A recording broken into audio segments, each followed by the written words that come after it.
வாழ்க வையகம், வாழ்க வையகம், வாழ்க வளமுடன்.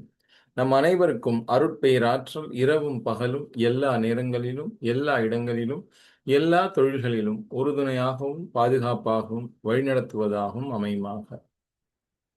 இறைவணக்கம்.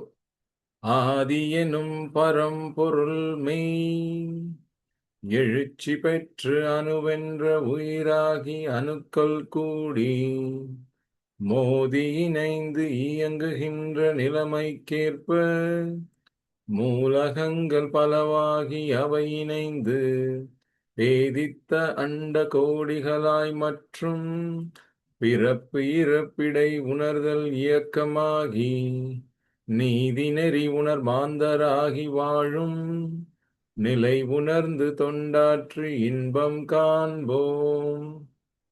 குரு வணக்கம். அண்டமதில் உருவெடுத்து அறிவை பெற்று அவ்வறிவு ஒன்று முதல் ஆறதாகி கொண்டமேலாம் இவ்வுருவில் குறிப்பில்லாமல் கோடான கோடி எண்ணி அனுபவித்து கண்ட பலன் என அறிய நினைந்தேன்.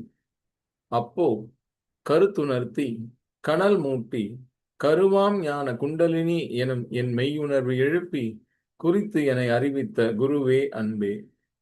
வாழ்க வையகம், வாழ்க வையகம், வாழ்க வளமுடன். இருபால் மெய்யன்பர்களுக்கும் இனிய இரவு வணக்கம். நீங்களும் உங்கள் அன்பு குடும்பமும் வாழ்க வளமுடன். செல்வச் செழுமை நம் பிறப்புரிமை. அந்த காலத்துல சுதந்திரம் நம் பிறப்புரிமை அப்படின்னு சொன்னாங்க பாலகங்காதர் திலகர். இந்தியா சுதந்திரம் அடைவதற்காக சொல்லப்பட்ட வாக்கியம்.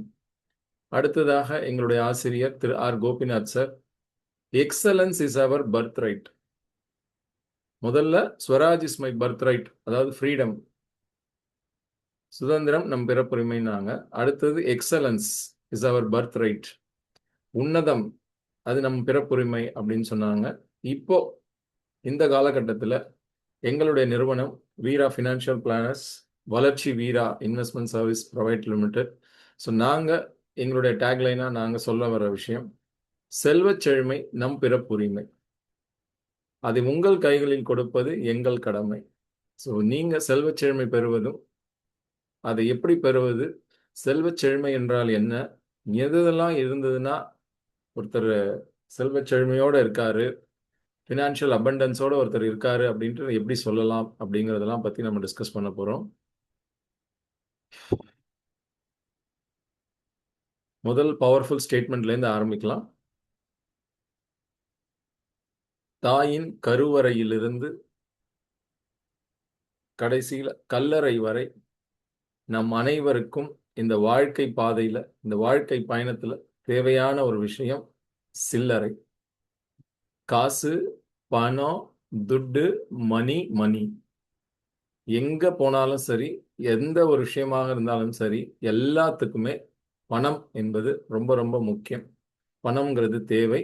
எந்த ஒரு பொருளையோ சேவையோ நமக்கு கிடைக்கணும் அப்படின்னா நாம் அதை பணத்தை கொடுத்து தான் நம்ம அதை வாங்கணும். There is no free lunch அப்படின்னு சொல்லுவாங்க. நமக்கு ஏதாவது டிஸ்கவுண்ட்ஸ் கிடைக்கலாம், ஆஃபர்ஸ் கிடைக்கலாம். அது வியாபாரத்தில் வியாபாரம் நடக்கணும், சேல்ஸ் இன்க்ரீஸ் ஆகணும் அப்படிங்கிறதுக்காக அதுக்கு செய்யப்படக்கூடிய சில டெக்னிக்ஸ்.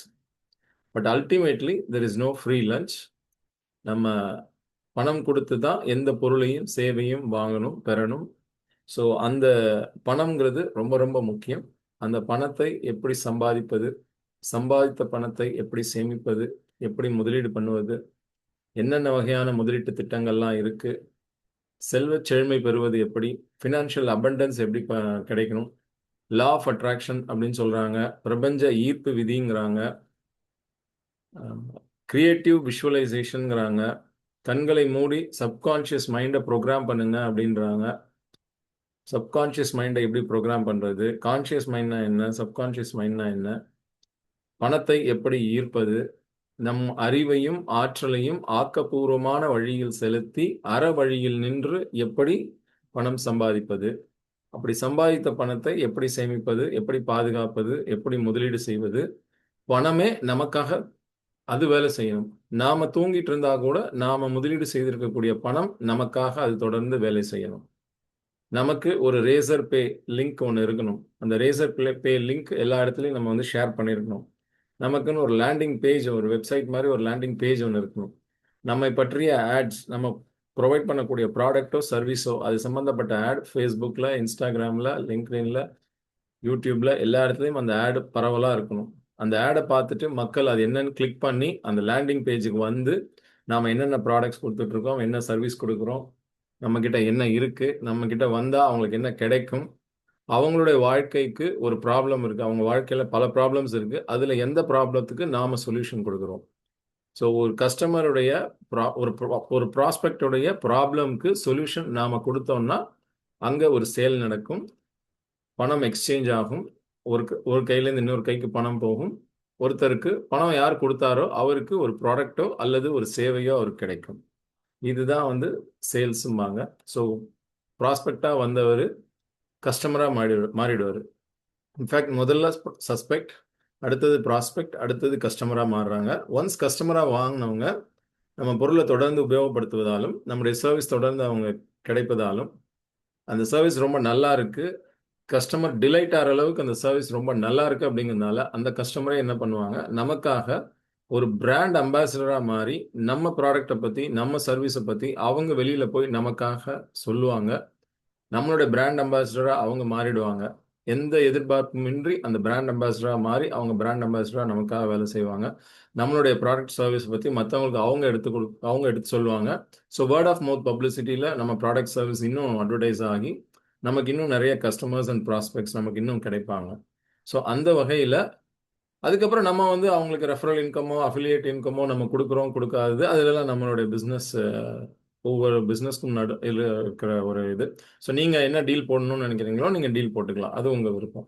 ஸோ அல்டிமேட்டாக ஒரு பிஸ்னஸில் இந்த மாதிரி ஒரு ஆண்டர்ப்ரனர்ஷிப்பில் ஒரு பிஸ்னஸில் இந்த மாதிரி நம்ம ஒரு சஸ்பெக்ட், ப்ராஸ்பெக்ட், கஸ்டமர் டிலைட் ஆகிற அளவுக்கு சர்வீஸ் கொடுக்கும்போது அது அப்படியே பிராண்ட் அம்பாசிடராக மாறி நம்மளுடைய ஒரு பிரதிநிதியாக, நம்மளுடைய ஒரு சேல்ஸ்மேன் போல் அவங்க நம்மளை பற்றி மற்றவங்கள்ட்ட சொல்ல ஆரம்பிச்சிருவாங்க. ஸோ பணம்ங்கிறது இந்த மாதிரி ஒரு பிஸ்னஸ் மூலமாக ஒரு சேவையோ ஒரு ப்ராடக்டோ கொடுத்து நம்ம அதுக்காக ஒரு வேல்யூ ரிசீவ் பண்ணி பணம் அது மூலமாக சம்பாதிக்கிறோம். அப்படி சம்பாதிச்ச பணத்தை நம்ம என்ன பண்ணணும், குடும்ப வாழ்க்கையில் ஈடுபட்டிருக்கக்கூடிய ஒவ்வொரு தனிநபரும் ஒவ்வொரு நபரும் எப்படி அந்த பணத்தை ஹேண்டில் பண்ணணும் அப்படின்னு வள்ளுவர் எப்படி சொல்கிறாருன்னா, இயற்றலும் ஈட்டலும் காத்தலும் காத்த வகுத்தலும் வல்ல தரசு அப்படின்னு அரசாங்கத்துக்கு அவர் சொல்லியிருக்காரு. ஒவ்வொரு குடும்பமுமே ஒரு மினி அரசாங்கம் தான். Every family is a mini government. So ஒவ்வொரு குடும்பமும் தங்கள் குடும்பத்துக்குன்னு ஒரு ஃபினான்ஷியல் பிளான் ஒன்று ரெடி பண்ணணும். ஸோ இயற்றணும், அப்புறம் யார் யாருக்கெல்லாம் அறிவு ஆற்றல் இதெல்லாம் இருக்கோ, யார் யாருக்கெல்லாம் பணம் சம்பாதிக்க வேண்டிய அந்த தகுதி இருக்கோ அவங்க எல்லாருமே கண்டிப்பாக பொருள் ஈட்ட வேண்டும். ஸோ நம்முடைய அறிவையும் ஆற்றலையும் ஆக்கப்பூர்வமான வழியில் செலுத்தி அற வழியில் நின்று பொருள் ஈட்ட வேண்டும். அந்த மாதிரி பொருள் ஈட்டினா பணம் சம்பாதிச்சா அந்த பொருள் நிலைத்திருக்கும். அந்த பணத்தை கொண்டு நம்ம எந்த பொருளை வாங்கி உபயோகப்படுத்தினாலும் அது திருடு போகாது. அப்படியே ஒருவேளை திருடு போனாலும் கண்டிப்பாக திரும்ப கிடைச்சிரும். நாம் அற வழியில் நின்று நம்ம பொருள் ஈட்டணும், பணம் சம்பாதிக்கணும். ஸோ அந்த வகையில் கஸ்டமருடைய ஒரு பெயின் பாயிண்ட், கஸ்டமருக்கு ப்ராப்ளமாக இருக்கிற ஒரு பர்டிகுலர் விஷயத்துக்கு நாம் ஒரு சொல்யூஷன், ஒரு தீர்வு நம்ம கொடுத்து அந்த தீர்வுனால அவங்களுக்கு நன்மை ஏற்படுது அப்படிங்கிறத அவங்க தெரிஞ்சுக்கிட்டாங்கன்னா, அவங்க உணர்ந்துட்டாங்கன்னா ஆட்டோமேட்டிக்காக அவங்க நம்மக்கிட்ட ப்ராடக்டை கேட்டு வாங்குவாங்க. அஃப்கோர்ஸ் கம்பேரிசன் பண்ணுவாங்க, ப்ரைஸ் கம்பேரிசன் பண்ணுவாங்க, குவாலிட்டி கம்பேரிசன் பண்ணுவாங்க, எல்லாமே நடக்கும். பட் நம்ம ஒரு நல்ல ப்ராடக்டை நல்ல சேவை தரத்தோட நல்ல ஒரு ப்ரைஸிங்கோட நம்ம கொடுக்கும்போது இந்த ப்ராடக்ட், அந்த பிளேஸ்மெண்ட், அந்த பர்சன், அந்த ப்ரைஸிங், அந்த சர்வீஸ் இதெல்லாம் ஒன்று சேரும்போது ஒரு சேல் அங்கே நடக்கும். அந்த சேல் நடக்கிறதுனால நமக்கு பணம் வருது. ஸோ அந்த வகையில் பொருள் எப்படி பணம் சம்பாதிக்கணும் அப்படிங்கிறது, எப்படி ஃபினான்ஸ் மெயின்டைன் பண்ணுறது, இன்கம் எக்ஸ்பெண்டிச்சர் எப்படி மெயின்டைன் பண்ணணும் அப்படிங்கிறத பற்றி முதல்ல ஃபினான்ஷியல் பிளான் ரெடி பண்ணிடணும். ஸோ பொருள் இயற்றணும், அப்புறம் அந்த பொருளை ஈட்டணும். யார் யாருக்கெல்லாம் குடும்பத்தில் தகுதி இருக்கோ, அறிவு இருக்கோ, ஆற்றல் இருக்கோ அவங்க அத்தனை பேருமே பொருள் ஈட்டணும். அப்படி ஈட்டி பணம் சம்பாதித்த பணத்தை காக்கணும், காத்த வகுத்தல், காத்த வகுத்தல்னு ரெண்டா சொல்றாங்க. ஸோ அதை வந்து பத்திரமா பார்த்துக்கணும், அந்த பணத்தை பத்திரமா சேமிக்கணும், பத்திரமா முதலீடு பண்ணணும், நல்ல கரெக்டான இடத்துல முதலீடு பண்ணணும். இந்த திட்டம் அரசாங்கத்தால் கண்ட்ரோல் பண்ண திட்டமா, அரசாங்க நிறுவனங்கள் அதை கண்ட்ரோல் பண்ணுறாங்களா இல்லையா, இது வந்து நியாயமான சரியான முதலீடு தானா, அவங்க கொடுக்குற ரிட்டர்ன் நியாயமான ரிட்டர்ன் தானா, அல்லது அது ஒரு போகஸ் ஏமாற்று கம்பெனியா அப்படிங்கிறதெல்லாம் பார்த்து செக் பண்ணி கரெக்டாக நல்ல இடத்துல பணத்தை காக்கணும், முதலீடு பண்ணணும். அப்படி முதலீடு பண்ணி அதன் மூலமா இன்னும் நிறைய ரிட்டர்ன்ஸ் நம்ம எடுக்கணும். ஸோ அதனால தான் நாம தூங்கிட்டு இருக்கும்போது கூட நாம முதலீடு செய்திருக்கக்கூடிய பணம் நமக்காக வேலை செய்யணும். So even when we are sleeping, the money that we have invested should work for us and create more money. So முதல்ல நம்ம அறிவையும் ஆற்றலையும் பயன்படுத்தி நம்ம நேரத்தை இன்வெஸ்ட் பண்ணி நம்ம எனர்ஜியை இன்வெஸ்ட் பண்ணி நம்ம நாலேஜ் ஸ்கில்ஸ் எல்லாத்தையும் யூஸ் பண்ணி நம்ம பணம் சம்பாதிக்கிறோம். ஒரு பொருளையோ சேவையோ கொடுத்து பணம் சம்பாதிக்கிறோம்.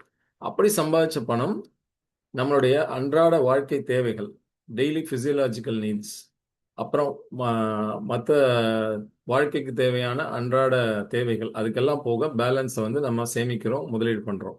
ஷார்ட் டேர்முக்கு பண்ணோம்னா அது சேவிங்ஸ், லாங் டேர்முக்கு பண்ணோம்னா அது இன்வெஸ்ட்மெண்ட். ஸோ அந்த வகையில் savings, income minus savings equal to expenses அப்படிங்கிற மாதிரி ஒரு ஃபார்முலாவை எடுத்துக்கிட்டு அந்த ஃபார்முலா படி நம்ம வாழ்க்கை வாழ்ந்தோம்னா நமக்கு வரவு இருக்கும், கொஞ்சம் சேமிச்சிடுறோம். அதில் 10%, 20%, 30%, 40, 50, 60%, நீங்கள் சம்பாதிக்கும் தொகையை பொறுத்து, நீங்கள் வாழக்கூடிய லைஃப் ஸ்டைலை பொறுத்து எவ்வளோ பர்சன்டேஜ் உங்களால் சேமிக்க முடியுமோ அவ்வளோ பர்சன்டேஜ் சேமிங்க. சேமித்து பேலன்ஸை அன்றாட செலவுகளுக்காக, வாழ்க்கை தேவைகள், ஃபிசியலாஜிக்கல் நீட்ஸ், இருக்க இடம், உண்ண உணவு, இருக்க இடம், உடுக்க உடை அப்படிம்பாங்க. அது பேசிக் ஃபிசியாலஜிக்கல் நீட்ஸ். ஸோ நீங்கள் மேஸ்லாவ்ஸ் தியரியில் அந்த ட்ரையாங்கிள் நீங்கள் பார்த்துருப்பீங்க. அந்த ட்ரையாங்கிள் படி ஒரு நீட்ஸாக அதில் மென்ஷன் பண்ணியிருப்பாங்க. கீழே பாட்டமில் இருக்கிறது ஃபிசியலாஜிக்கல் நீட்ஸ், அன்றாட தேவைகள். அதுக்கப்புறம் வந்து நம்ம கொஞ்சம் இதை விட இன்னும் கொஞ்சம் பெட்டராக, மற்றவர்களை விட இன்னும் பெட்டராக நம்ம இருக்கணும் அப்படிங்கிறதுக்காக இன்னும் கொஞ்சம் எக்ஸ்ட்ரா சில நீட்ஸு, அதுக்கப்புறம் ஆஸ்பைரிங் நீட்ஸு, அந்த மாதிரி ஒன்று ஒன்றா வரும். ஸோ அந்த வகையில் நம்ம ஒரு இதாக நம்மளோட நீட்ஸ், தேவைகளை நம்ம ஒரு லெவல் பை லெவலாக அது மாதிரி பூர்த்தி பண்ணிக்கிட்டே போகலாம். ஸோ அதுக்கு எல்லாத்துக்குமே என்ன தேவை? பணம் தேவை. ஸோ சம்பாதிச்ச பணத்தை கரெக்டாக சேமிக்கணும், கரெக்டாக முதலீடு பண்ணணும், அண்ட் சரியான இடத்துல முதலீடு பண்ணணும். Income minus savings equal to expenses அப்படிங்கிற ஃபார்முலாவை யூஸ் பண்ணி அந்த ஃபார்முலா படி தான் நம்ம வந்து பணத்தை வந்து நிர்வகிக்கணும். இன்ஃபேக்ட் அதை ஒரு படி போய் நம்ம என்ன சொல்லலாம்னா, இன்கம் மைனஸ் சேவிங்ஸ், சேவிங்ஸ் வந்து ஷார்ட் டேர்முக்கு, மைனஸ் இன்வெஸ்ட்மெண்ட், இன்வெஸ்ட்மெண்ட்டுங்கிறது லாங் டேர்முக்கு. ஸோ இது ரெண்டையும் போக பேலன்ஸ் இருக்கிற அமௌண்ட்டை தான் நம்ம வந்து ஈக்குவல் டு எக்ஸ்பென்சஸ் அப்படின்னு சொல்லி பேலன்ஸ் இருக்கிற பணத்தை தான் மாதாந்திர தேவைகளுக்கு நம்ம பயன்படுத்தணும் அப்படின்ற மாதிரி இன்னும் கொஞ்சம் எலாபரேட்டாக அந்த ஃபார்முலாவை இன்னும் கொஞ்சம் எலாபரேட்டாக இன்க்ரீஸ் பண்ணி எழுதலாம். ஸோ அந்த வகையில் இந்த மாதிரி ஒரு வாழ்க்கை வாழ நம்ம முயற்சி செய்யணும். ஒவ்வொரு மாதமும் நமக்கு எவ்வளோ வரவு வருது, ஒவ்வொரு மாதமும் ஒவ்வொரு நாளும் எவ்வளோ செலவாகுது அப்படிங்கிறத கரெக்டாக நம்ம நோட் பண்ணணும். ஸோ அதற்கு கண்டிப்பாக manual register, manual notebook, மேனுவலாக கையால் நம்ம எழுதணும். கையால் எழுதினாதான் பெஸ்ட். நீங்கள் என்ன தான் எவ்வளோ சாஃப்ட்வேர் வச்சுருந்தாலும் சரி, ஆப் யூஸ் பண்ணாலும் சரி, எக்ஸல் ஷீட்டில் மெயின்டைன் பண்ணாலும் சரி, எது வேணாலும் இருக்கட்டும், ஆனால் கண்டிப்பாக நோட் புக்கில் எழுதிடணும். ஒரு டைரி வாங்கிக்கோங்க. அந்த டைரியில் ஸ்டார்டிங் பேஜ்லேருந்து எண்டிங் பேஜ் வரைக்கும் மாதம் ஜனவரி 2026 இந்த மாதம் என்னென்னலாம் வரவு வந்தது, எந்தெந்த சோர்சஸ்லேருந்துலாம் வரவு வந்தது எல்லாத்தையும் எழுதிடுங்க. அதுக்கப்புறம் 1ஆம் தேதியிலேருந்து 31ஆம் தேதி வரைக்கும் டெய்லி என்னென்ன எக்ஸ்பென்ஸ் நடக்குதோ டெய்லி டெய்லி டெய்லி அந்த நோட் புக்கில் எழுதிடுங்க. அதுக்கப்புறம் நீங்கள் அதை வேணால் நீங்கள் செக்ரிகேட் பண்ணிக்கலாம். சாப்பாட்டுக்காக இவ்வளோ, பழங்களுக்காக இவ்வளோ, வெஜிடபிள்ஸ்க்காக இவ்வளோ, வீட்டு வாடகை ஆர் ஹோம் இஎம்ஐ, அப்புறம் சேவிங்ஸ் அண்ட் இன்வெஸ்ட்மெண்ட் அதுக்காக எவ்வளோ எடுத்து வைக்கிறீங்க. ஸோ இஎம்ஐலேயே பாசிட்டிவ் இஎம்ஐ இருக்குது, நார்மல் இஎம்ஐயும் இருக்குது. So personal loan, gold loan, home loan, இந்த மாதிரி இதுக்கெல்லாம் நீங்கள் இஎம்ஐ கட்டும்போது ஸோ அது தனியாக வந்துடும். நீங்கள் மியூச்சுவல் ஃபண்ட் எஸ்ஐபி பண்ணுறீங்க, மாதம் மாதம் சேமிக்கிறீங்க, முதலீடு பண்ணுறீங்க மார்க்கெட்டில், மாதம் மாதம் ஒரு ஷேர் வாங்குறீங்க. உதாரணத்துக்கு டாடா மோட்டார்ஸோட ஷேரோ, அல்லது டாடா கன்சல்டன்சி சர்வீசஸோ, அல்லது இன்ஃபோசிஸ் நிறுவனத்தோட ஷேரோ, ஆர் ராயல் என்ஃபீல்டு நிறுவனத்தோட ஷேர், அந்த மாதிரி ஏதாவது ஒன்று மாதம் மாதம் ஒரு ஷேர் வாங்குவாங்க. சில பேர் மாதம் மாதம் கோல்டில் பணம் கட்டுவாங்க. அது மாதம் 5000மோ 10,000மோ 20,000மோ 50,000மோ 1,00,000மோ அவங்கவுங்க தகுதிக்கு ஏற்ற மாதிரி ஒரு தொகையை கட்டிக்கிட்டே வருவாங்க. 11 மாதம் கட்டினா அதுக்கப்புறம் அதில் போயிட்டு பேலன்ஸ் நீங்கள் 12வது மாதம் அந்த 11 மாதம் கட்டி முடித்தோடனே நீங்கள் போயிட்டு அது ஒரு ஆவரேஜ் ப்ரைஸில் உங்களுக்கு கிடைச்சிருக்கும். ஒவ்வொரு மாதமும் தங்கம் விலை வெவ்வேறு ரேட்டில் இருக்கும். 11 மாதம் முடிஞ்சோடனே நீங்கள் போயிட்டு அது என்ன செய்கூலி சேதாரத்தில் கொஞ்சம் கம்மி பண்ணி பர்சன்டேஜ்லாம் கம்மி பண்ணி நீங்கள் வந்து நகை வாங்கிக்கலாம். ஸோ இதர் கிராம் இதுவோ அல்லது அந்த ப்ரைஸிங் இதுபடியோ அதில் யூனிட்ஸ் மென்ஷன் பண்ணியிருப்பாங்க. ஸோ அதுபடி நீங்கள் அதை வந்து வாங்கிக்கலாம். எக்ஸ்ட்ரா எவ்வளோ தேவைப்படுதோ பேலன்ஸ் எக்ஸ்ட்ரா அமௌண்ட்டை நீங்கள் பை கேஷோ கார்டோ நீங்கள் வந்து பேமெண்ட் பண்ணிக்கலாம் அப்படின்னு சொல்லுவாங்க. ஸோ இந்த மாதிரிலாம் நீங்கள் வந்து இது சேமிப்பு முதலீடுங்கிறது நம்ம பல்வேறு வகைகளில் நம்ம செய்கிறோம் இது. ஸோ இந்த சேமிப்பு முதலீடெல்லாம் என்ன ஸ்ட்ரக்சர் படி நம்ம பண்ணணும், அதை எப்படி ஃபாலோ பண்ணணும் அப்படிங்கிறதெல்லாம் வந்து ஒரு தனியாக அடுத்தடுத்து நம்ம இப்போ இந்த 3 நாள் நிகழ்வில் நம்ம வரிசையாக ஒன்று ஒன்றா பார்ப்போம். ஸோ இது வந்து பணத்தை பற்றின ஒரு சின்ன பேசிக் இன்ட்ரடக்ஷன் இது வரைக்கும் நீங்கள் பார்த்தீங்க. இப்போ உங்களுக்கு சில கேள்விகள், இப்போ நீங்கள் தான் வந்து கொஞ்ச நேரம் பேச போகிறீங்க. ஸோ உங்களுக்கு தெரிஞ்ச சில கருத்துக்களை இப்போ நீங்கள் சொல்ல போகிறீங்க. பணம்னா என்ன? பணம் உங்களை பொறுத்த வரைக்கும் பணம்னா என்ன? இந்த பணத்தை பற்றிய நெகட்டிவ் பிலீஃப்ஸ் ஏதாவது உங்க மைண்ட்ல இருக்கு அப்படின்னு நீங்க நினைக்கிறீங்களா? பணம் எவ்வளவு சம்பாதிச்சாலும், எவ்வளவு சேமிச்சு முதலீடு பண்ணி எல்லாம் பண்ணாலும், பெருசா பணம்ங்கிறது தங்க மாட்டேங்குது. எப்பவுமே கடன் அப்படிங்கிறது இருக்கு. இந்த கடன் உள்ள அந்த வாழ்க்கையிலேருந்து எப்படி வெளியில வர்றது? இந்த கடன் ஏன் இருக்கு? அந்த கடனை பற்றி, பணத்தை பற்றி உங்களுக்கு ஏதாவது நெகட்டிவ் பிலீஃப்ஸ் ஏதாவது மைண்ட்ல இருக்குங்களா? பணத்தை பற்றி? இதெல்லாம் பத்தி உங்களுடைய கருத்துக்கள். அண்ட் எங்கெங்கெல்லாம் முதலீடு பண்ணலாம்? நீங்க எங்கெங்கெல்லாம் முதலீடு பண்றீங்க? அப்படிங்கிறதெல்லாம் பத்தி ஜெனரலா நீங்க எவ்வளோ பண்றீங்க என்ன ஏதுன்னுலாம் சொல்லணும்னு அவசியம் இல்ல. உங்களுக்கு விருப்பம் இருந்தால் நீங்க அத வந்து இந்த மாரி டாபிக்ஸ்ல இப்ப நான் கேட்ட விஷயங்கள் பத்தி நீங்க இப்போ வந்து விஷயம் ஷேர் பண்ணலாம். ஸோ வந்திருக்கும் அனைவருக்கும் மீண்டும் நன்றி. வாழ்க வளமுடன். நான் இப்ப தான் திரும்ப பார்ட்டிசிபென்ட்ஸ் லிஸ்ட் எடுத்து பார்க்குறேன். Thank you so much. So யார் அன்மியூட் பண்ணி பேசுறீங்க? யாரோ இப்ப அன்மியூட் பண்ணாங்க. மைக் தெரிஞ்சது. ரெக்கார்டிங் போயிட்டு இருக்கு. சீக்கிரம் சொல்லுங்க. மத்தவங்களும் வெயிட் பண்றாங்க. ஹாப்பி ஈவினிங் மிஸ்டர் வீரா. வணக்கம் சரவணன் சார். வெல்கம். வாழ்க வளமுடன். பணம்ன்றது என்னன்னா நம்ம தொழில் மூலியமா சம்பாதிக்கிற பணம். ஃபர்ஸ்ட் அந்த காற்றுள்ள போதே தூற்றிக்கொள்ன்ற மாதிரி செலவு கம்மியா இருக்கும் போது யங்ஸ்டர்ஸ்க்கு பண்ணி வச்சாங்கன்னா அவங்களோட emergency and future dreams and goals achieve பண்ண ஃபர்ஸ்ட் அது கரெக்டா இருக்கும், பிச் பண்ண கரெக்டா இருக்கும். நம்பர் 1. அதில் டிஃப்ரெண்ட் டைப்ஸ் ஆஃப் அலோகேஷன்ற மாதிரி ஒரு போஸ்ட் ஆஃபீஸ், ஒரு பேங்க், இந்த மாதிரி and gold, whatever it is, mutual fund, insurance, இந்த மாதிரி டிஃப்ரெண்ட் டைப்ஸ் ஆஃப் பக்கெட்ல போடும்போது ஸோ அவங்களோட பக்கெட்டுக்கு ஏற்ற மாதிரி எப்பவுமே அந்த ஃபைனான்ஷியல் டிசிப்ளின், அந்த ஃபைனான்ஷியல் ட்ராக்ல நம்ம வர்றதுக்கு அவங்களுக்கு கைட் பண்ணி எடுத்துன்னு போகலாம். ஏன்னா நம்ம பட்ட கஷ்டங்கள் அடுத்தவங்க யாரா இருந்தாலும் படக்கூடாதுன்றதுக்கு அந்த டிசிப்ளின் பேட்டர்ன் எப்படி வரலான்றது ஃபைனான்ஷியல் ஹேபிட் ட்ராக்கர் நான் ஒன்று ரெடி பண்ணி வச்சிருக்கிறேன். இப்போ எக்ஸாம்பிள், ஒரு 10,000 ருபீஸ்க்குள்ள நமக்கு செலவுன்றது பிளான்டு எக்ஸ்பென்சஸ். பிளான்லேயே பார்த்தீங்கன்னா fixed type of expenses, varied type of எக்ஸ்பென்சஸ்ன்னு 2 இருக்கு. ஸோ அதை நான் எப்படி ட்ராக் பண்ணுறேன்றதை நான் கொஞ்சம் டிஃப்ரெண்ட்டாக பண்ணி வச்சிருக்கிறேன். ஒன்று அண்ட் அன்பிளான்டு, அன்வான்ட் 2வது இருக்கும். அதில் அதையும் நான் ட்ராக் பண்ணிட்டு இருக்கிறேன் எப்படியெல்லாம் பண்ணலான்னு. அண்ட் சேவிங்ஸில் பார்த்தீங்கன்னா போஸ்ட் ஆஃபீஸ், பேங்க், ஆர்டி 2 கம்பல்சரியாக எடுத்துன்னு வரணும். அண்டு மியூச்சுவல் ஃபண்ட் ரிஸ்க் ப்ராடக்ட்னு பார்த்தீங்கன்னா லாங் டேர்ம் கோலுக்கு ஒரு மினிமம் 5 to 10 இயர்ஸில் இருக்கிறவங்களுக்கு மியூச்சுவல் ஃபண்டில் நம்ம அதை எப்படி பண்ணலாம். அண்ட் இன்சூரன்ஸுன்ற கான்செப்ட், ஒரே கான்செப்டை அதை மல்டிபிள் பர்பஸ்க்கு எப்படி யூஸ் பண்ணலாம் அப்படின்றதையும் நான் பிச் பண்ணலான்னு இருக்கிறேன். அந்த எமர்ஜென்சி கார்பஸ்ன்றது ஹெல்த் இன்சூரன்ஸுன்ற பொருளை இன்சூரன்ஸ்ன்னு பார்க்காம அந்த நம்ம லைஃப்னு ஸ்ட்ரைட்டாக சொல்லாமல் லைஃப் இன்சூரன்ஸ் உள்ள நுழையாம அந்த ஹெல்த் இன்சூரன்ஸ் மூலயமா அந்த லைஃப் இன்சூரன்ஸ்னோட இம்பார்ட்டன்ஸை புரிய வைக்கலாம்.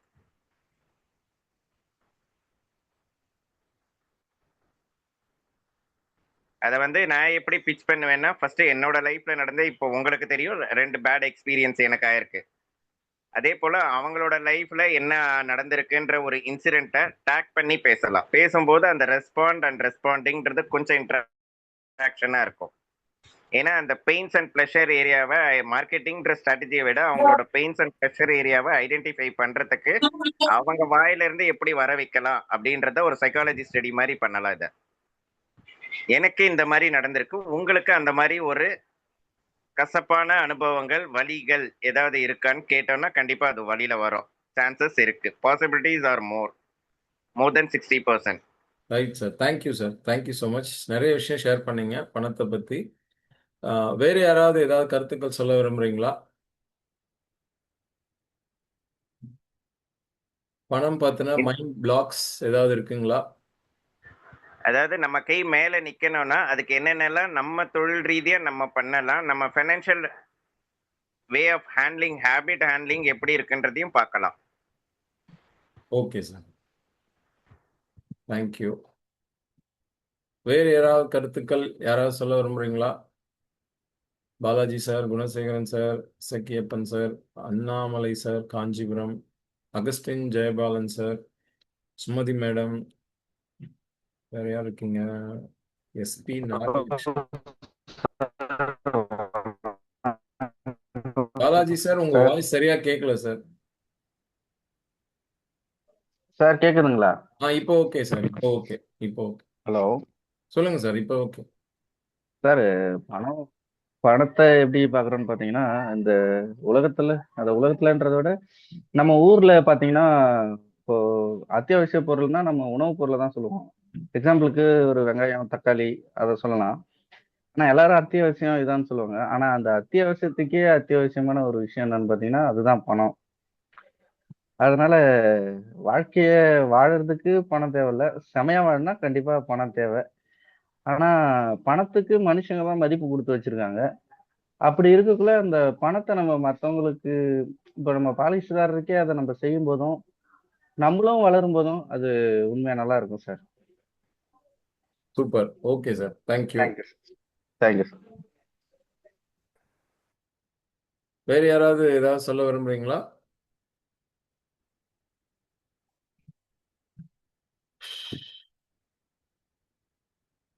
முடிஞ்சா கேமரா ஆன் பண்ண முடிஞ்சா நீங்க கேமரா ஆன் பண்ணி பேசிட்டு அதுக்கப்புறம் வேணா நீங்க ஆஃப் பண்றதுனா கூட ஆஃப் பண்ணிக்கோங்க. பட் ஆனா ஃபுல் உங்க கவனம் முழுக்க ஃபுல்லா இந்த ப்ரோக்ராம் கொடுங்க.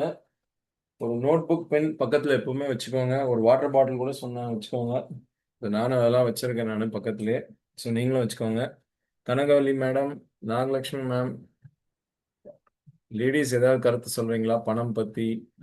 Sumathi ma'am, savings, investment, gold எல்லாமே பணத்தை ஒரு வகையான முதலீடு தான். கோல்டுல இன்வெஸ்ட் பண்றது எல்லாமே. இப்போ என்னடான்னா நம்ம பிரைம் மினிஸ்டர் இம்போர்ட் எக்ஸ்போர்ட் அந்த கரண்ட் அக்கவுண்ட் டெபிசிட் சிஏடி அப்படின்னா import minus export. Sorry, export minus இம்போர்ட்னு வச்சுக்கோங்க. அது நெகட்டிவாக இருந்ததுன்னா நமக்கு டெபிசிட்ல இருக்குன்னு அர்த்தம். எப்பவுமே நம்ம வந்து செய்யக்கூடிய ஏற்றுமதி ஜாஸ்தியாக இருக்கணும். இறக்குமதி கம்மியாக இருந்ததுன்னா நம்ம நாட்டுக்கு வரவு ஜாஸ்தியாக இருக்கும், பண வரவு ஜாஸ்தியாக இருக்கும். ஆனால் இப்போ அது வந்து அந்த கரண்ட் அக்கௌண்ட்டுங்கிறது அது டெபிசிட்ல இருக்குது. ஏன்னா நம்ம நிறைய வந்து இறக்குமதி பண்ணுறோம், கொஞ்சமாக தான் ஏற்றுமதி பண்ணுறோம். உதாரணத்துக்கு திருப்பூர்லேருந்து நிறைய டெக்ஸ்டைல்ஸ் ரிலேட்டடாக எக்ஸ்போர்ட் பண்ணுவோம். அதே போல் லெதர் ரிலேட்டட் ஐட்டம்ஸ் ரெடி பண்ணி எக்ஸ்போர்ட் பண்ணுவோம். அதே போல் சாஃப்ட்வேர் சைடில் சாஃப்ட்வேர் ப்ராடக்ட்ஸ் அண்ட் சர்வீசஸ் அது நிறைய நம்ம எக்ஸ்போர்ட் பண்ணுறோம். அதனால நமக்கு நிறைய டாலர் வருது, அந்நிய செலாவணியும் உள்ளே வருது. பட் அதுவே குரூட் ஆயில், தங்கம் இது ரெண்டையும் நம்ம வந்து டாலர்ல மதிப்பில் தான் நம்ம வந்து இம்போர்ட் பண்ணுறோம். இந்த குரூட் ஆயிலும் தங்கமும் நிறைய நம்ம இம்போர்ட் பண்ணுறதுனால ரொம்ப ரொம்ப அதிகமாக நம்ம இம்போர்ட் பண்ணுறதுனால நம்மளால க்ரூட் ஆயில் பெருசாக அதிகமாக இந்தியாவில் இருக்கிற கேஜி பேசின்ஸ் மூலமாக நம்மளால பெருசாக உற்பத்தி செய்ய முடியல. அப்படிங்கிறதுனால நிறைய நம்ம இம்போர்ட் தான் பண்ணுறோம். அதே போல் கேஸ் இம்போர்ட் பண்ணுறோம். இந்த மாதிரி நிறைய விஷயங்கள் நம்ம இம்போர்ட் பண்ணுறோம். அதனால இம்போர்ட் ஜாஸ்தி ஆயிடுது, எக்ஸ்போர்ட் கம்மியாயிடுதுங்கிறதுனால கரண்ட் அக்கௌண்ட் டெபிசிட் ஜாஸ்தி ஆயிடுது. ஒரு ஸ்டேஜில் டாலருக்கு நிகரான இந்திய ரூபாயின் மதிப்பு 96 ரூபாய்க்குலாம் போச்சு. அதையும் தாண்டி போச்சா, 97லாம் போச்சா நீங்கள் யோசிச்சு பாருங்க. ஒரு ஸ்டேஜில் என்ன ஆயிடுச்சுன்னா அந்த ஐஎஸ்டி கோடுங்கிறது ஈக்குவலாக வந்துருச்சு. ஒரு ஸ்டேஜில் முன்னாடிலாம் 40 இருந்தது. நாங்கள் 2001ல் யூஎஸ் போயிட்டு வந்தப்போ 38லேருந்து 40க்குள்ள அந்த ரேஞ்சில், 41க்குள்ள அந்த ரேஞ்சில் தான் இருந்தது. இப்போ வந்து பார்த்தீங்கன்னா ஒரு ஸ்டேஜில் ஒரு டாலர் ஈக்குவல் டு 91 அப்படின்னு 91 ஐஎன்ஆர் அப்படின்னு மாறிடுச்சு. அதாவது அவங்க ஊர் ஐஎஸ்டி கோடு +1, நம்ம இந்தியாவோட ஐஎஸ்டி கோடு +91. ஸோ அந்த 91 ருபீஸுங்கிற அந்த ஸ்டேஜுக்கு வந்தப்போ $1 ஈக்குவல் டு 91 ருபீஸுங்கிற ஸ்டேஜ் வந்தப்போ இந்த ஸ்டேட்மெண்ட்டை ஒருத்தங்க வாட்ஸ்அப்பில் அனுப்பிச்சிருந்தாங்க. Now the ISD codes have become equal, +1 equal to +91 அப்படிங்கிற மாதிரி ஆயிடுச்சு. அந்த மாதிரி போட்டிருந்தாங்க. ஸோ அந்த அளவுக்கு 91லாம் தாண்டி 92, 93, 94, 95 96 நான் பார்த்தேன். நான் கடைசியா 97 வந்ததான்னு ஞாபகம் இல்லை. ஸோ இப்போ கொஞ்சம் பரவாயில்ல, கொஞ்சம் அப்ரிஷியேட் ஆகி ஓரளவுக்கு வந்திருக்கு.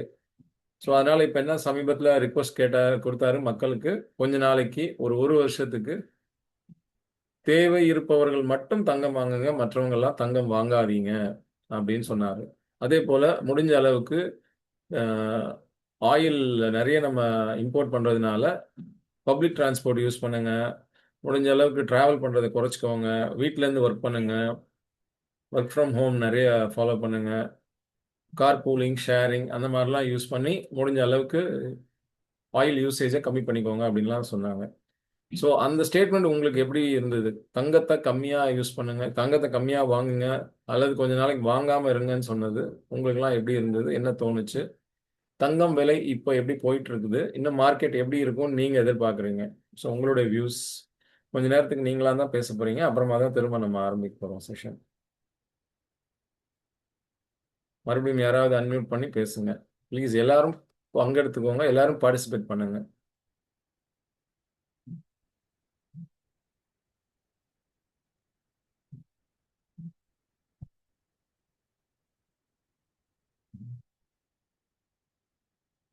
அன்மியூட் பண்ற ஃபெசிலிட்டி தான் இருக்கே, நீங்க எல்லாம் அன்மியூட் பண்ணலாமே.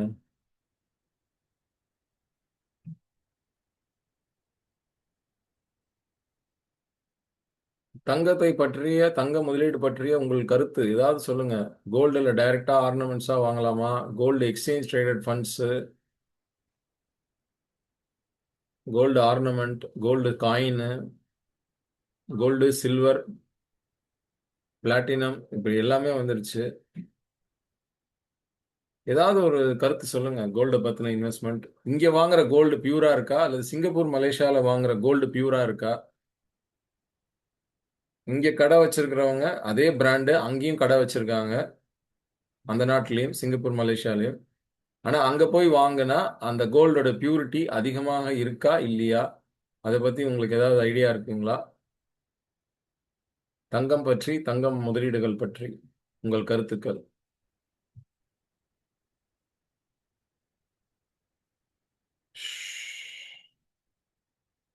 சொல்ல மாட்டீங்களே, உங்களுக்கு எவ்வளவோ தெரிஞ்சிருந்தாலும் சொல்ல மாட்டீங்களே. மக்களே தயவு செய்து ப்ளீஸ் அன்மியூட் பண்ணி பேசுங்க, ஷேர் பண்ணுங்க இன்ஃபர்மேஷன். Hello sir. சொல்லுங்க சார், பாலாஜி சார் சொல்லுங்க சார்.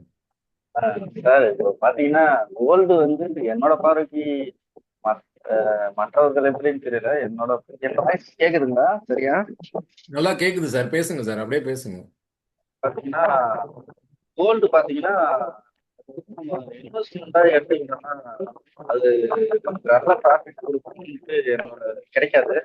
நம்ம அந்த அந்த பணத்தை எடுத்துட்டு போயிட்டு இல்ல ஒரு சார் மைக்ல டைரக்டா பேசி பாருங்க சார், கொஞ்சம் வாய்ஸ் சரியா கேட்கல. சார் கேக்குதுங்களா? இப்போ ஓகேங்க, இப்பதான் தெளிவா இருக்கு அது. பாத்தீங்கன்னா நமக்கு கோல்டுல நம்ம இன்வெஸ்ட்மெண்ட் பண்றதை விடவே பாத்தீங்கன்னா நம்ம மியூச்சுவல் ஃபண்ட்லயோ இல்லாட்டி ஒரு பாண்ட்லயோ அந்த மாதிரி நம்ம இன்வெஸ்ட்மெண்ட் பண்ணும்போது நமக்கு நல்ல ப்ராஃபிட் இருக்கும். கோல்டை விடவே நல்ல இது பாத்தீங்கன்னா கோல்டு இன்க்ரீஸ் ஆகினே தான் இருக்கு.